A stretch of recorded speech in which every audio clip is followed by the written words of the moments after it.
আজকেও একটু চিকেন রান্না করবো। তো চিকেনটাকে দেখো লবণ হলুদ আর একটু লেবুর রস মাখিয়ে ফ্রিজে রেখে দিয়েছিলাম ম্যারিনেট করে। এই যে আমি লবণ হলুদ আর লেবুর রস মাখিয়ে ম্যারিনেট করে রেখে দিয়েছি, চিকেনের স্বাদটা দ্বিগুণ বেড়ে গেল। তো চলো আমার রান্নাঘরে, তো আমি চিকেন কিভাবে রান্না করি তোমাদের সঙ্গে শেয়ার করব। আর এদিকে দেখো কাঠের উনুনে আমি ভাত বসিয়েছি, তো এদিকে আমার ভাতটাও হয়ে যাবে আর ওদিকে গ্যাসে চিকেনটাও তাড়াতাড়ি রান্না হয়ে যাবে। তো চলে এসো।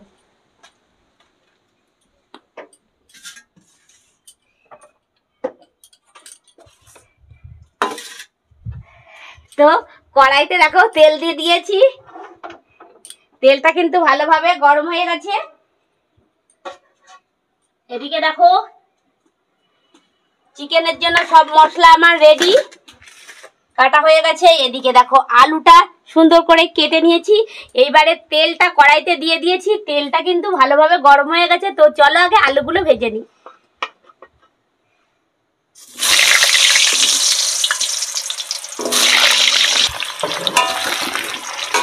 এবারে আমি আলুটা ভেজে নেব লাল করে।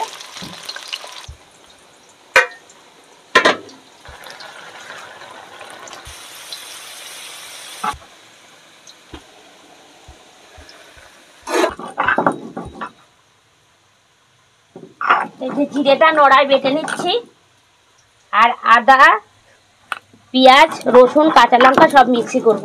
শুধুমাত্র জিরেটাই আমি একটু নোড়ায় বেটে নিই, কেননা জিরেটা নোড়ায় ভালো না বাটলে মিহি হয় না। নিজের গায়ের যত্ন নিজেকে জন্য আনা, এটা খেয়ে দেবো।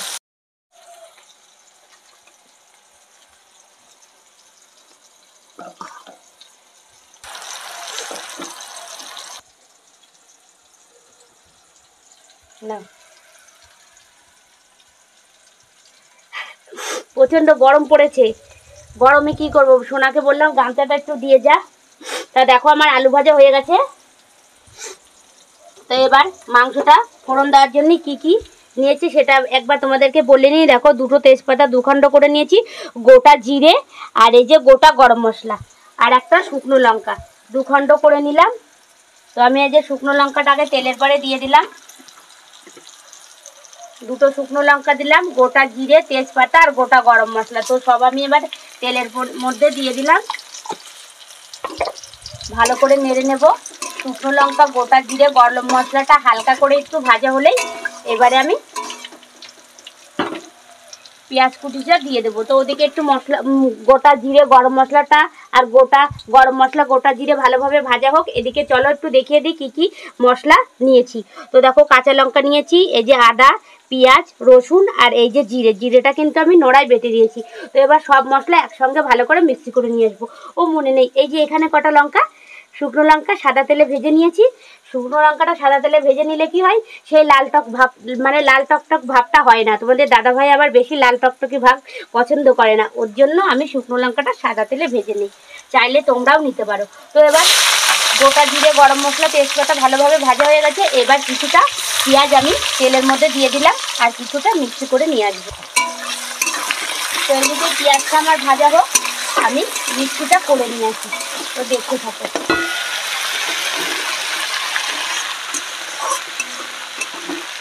দেখো পেঁয়াজটা আমার ভাজা হয়ে গেছে। তো এদিকে দেখো মিক্সিটাও হয়ে গেছে। তো এখানে আদা বাটা জিরে বাটা রসুন বাটা পেঁয়াজ বাটা কটা কাঁচা লঙ্কা আর অল্প কটা শুকনো লঙ্কা একসঙ্গে ভালো করে মিক্স করে নিয়েছি। তো এবার মিক্সিটা আমি দিয়ে দেবো, ভালো করে দেখো পেঁয়াজটা লাল করে ভেজে নিয়েছি। এবার মশলাটা আমি দিয়ে দিলাম, মশলাটা দিয়ে এই যে ভালো করে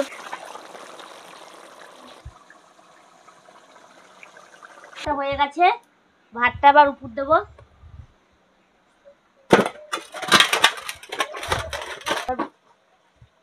ফ্যানটাকে উপর দিয়ে নেবো। এই যে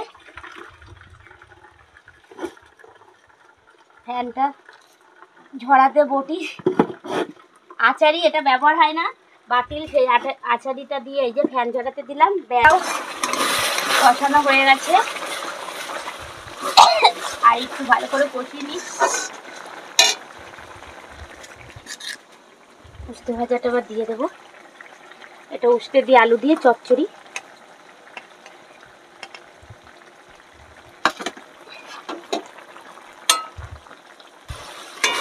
মশলাটা কষানো আমার হয়ে গেছে, তো এবার পরিমাণ মতন চিনি দিয়ে দেব, কালারটা আর একটু যাতে ভালো হয় ওর জন্য। আর পরিমাণ এই যে 2-1 ফোঁটা লেবুর রস দিয়ে দিলাম।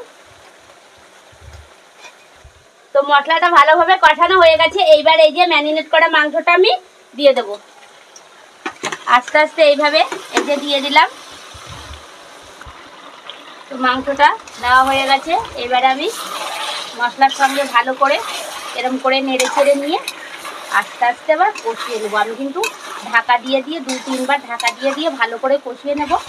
ঢাকা দিয়ে কষালে মাংসটা এমনিতেই 1 নম্বর মুরগি, তোমাদের দাদাভাই আবার সুগানা মুরগি ছাড়া খেতে চায় না, ওর জন্য এই মুরগিটা বেশ ভালোই নরম। তো আর একটু ঢাকা দিয়ে নিলে আরও খেতে সেই টেস্ট।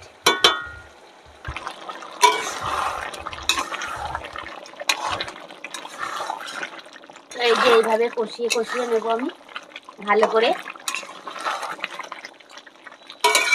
আমি কিন্তু 2-3 বার ভালো করে ঢাকা দিয়ে কষিয়ে নিচ্ছি। ঢাকা দিয়ে এইভাবে কষিয়ে নিলে মাংসটা নরম হয় আর খেতেও সেই টেস্টি।